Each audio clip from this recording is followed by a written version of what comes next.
Alright, so now I'm going to be doing the Reading Habits book tag. This one, I can't remember who created this one, but I will have them linked down below so that you can go check out the original video. I don't even remember where I saw this video at. That's problematic. Anyways, let's get started. Question 1 is, do you have certain places where you like to read? I like to read in like the crook of my couch. I have a sectional, and so like in the crook of my couch, because it's like right by the windows and it's a corner, so that's one of my favorite places to read. And then I seem to always read in bed, but the main place that I read is definitely on my couch.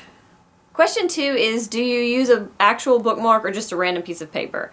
And it depends. I've done both, and I still do both. Right now I think I'm actually using bookmarks, and that's only because I made my own bookmarks with some of Justin and my engagement pictures. I actually have one. And so I made like these cute little bookmarks out of our engagement pictures, and so I've been using these because they're so fun, and I like seeing my cutesy little engagement pictures. But if I can't find a bookmark when I start a book, I will just shove whatever I can find in it. Like, I have had coupons stuck in books, like expired coupons as bookmarks, or just index cards, whatever, receipts. I'll just put anything in there to mark a page. Question 3 is, do you have to stop at a chapter or like a page break or something, or can you stop anywhere? I hate stopping in the middle of a page, like at the end of a paragraph, but it's not like a paragraph break or something. I try to stop at the end of a chapter, or if like the text ends in a period at the end of the page, I can do that. Like if when you go to the top of the next page, it's a new paragraph, I'm good. Other than that, if I have to stop in the middle of a page, I'll end up reading the entire page over again, trying to figure out where I stopped, and I hate that so much. Question 4 is, do you eat or drink while reading? I absolutely do. Sometimes I read while I eat my lunch at work. I am not picky about that at all. Question 5 is multitasking. Can you watch TV or music, or can you have music or TV in the background? I can usually read just about anywhere with any background noises. Certain books, like The Buried Giant, I could not have anything on. It had to be silent because it was one of those books that I had to focus on to really let everything sink in. But for the most part, I like to have some sort of background noise. I just turn the TV down really low, or I turn the music down really low, so it's just sort of like ambient noise or something, or just like a quiet noise. But for the most part, I can usually read at any time with noise going on. Question 6 is, one book at a time or many books? It just depends, because usually the reason why I'm reading multiple books is I'm either reading one really long book, or I got in the middle of a book and wasn't all that crazy about it, so I started another one. Because when I read long books, I like to read a shorter book as well, so that like if I'm not really in the mood for that long book, or I just feel like I need the sense of satisfaction that a short book can give you, then I have other options. You know, it's different depending on the book or the time or anything like that. Number 7 says, reading at home or anywhere. I read anywhere. I can't read in cars. I just cannot do that. But I mean, when I commuted to work with public transportation like the metro, I could read on the metro. I read on planes. I read at work. I will sit in the doctor's office and read, and sometimes if I'm waiting for somebody in the car, I'll read. One time I read at a particularly long red light. I'm not sure that's safe, but I did it. Number 8 is reading out loud or silently in your head. For the most part, I read silently in my head. I do read out loud sometimes. Like, sometimes when I'm in the bathtub for some reason, I read out loud. If there is particularly distracting music or something going on, sometimes I'll read out loud. And other times, just if I'm having a hard time concentrating on the book, but I don't want to put it down, I'll read out loud, because reading it out loud helps me process it a little bit better. So it really depends. Do you read ahead or skip pages? I don't skip pages for sure. I'm not a skim reader. I do have a bad habit sometimes of when I get really anxious about like a character and I think they might die, I'll like skip forward just to see if I see their name anywhere.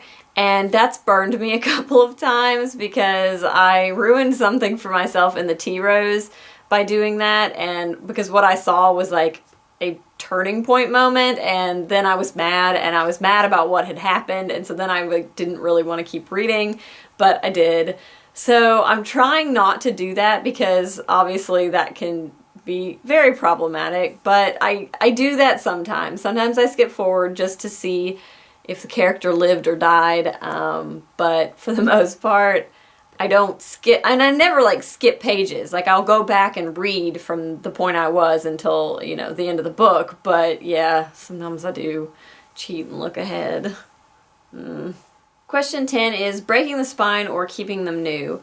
I have no idea how people keep books new looking or don't break the spines on mass market paperbacks or just paperbacks in general. I am hard on my books, and I don't mind that because I did that to them. And for the most part, I'm not really huge, I don't know. I feel like a broken spine doesn't say like I treated this book badly. It says this book is well loved. I read it and I loved it. I am terrible about bending back my books. Like if I'm reading in bed or something and I'm like holding it above my head, I will roll back the front of the pages so that it's like one thing and read it. And so I'm terrible about bending my books and breaking the spines. And to me, that doesn't matter. That's not a big deal. That's what my books look like after I read them. So question 11 is, do you write in your books?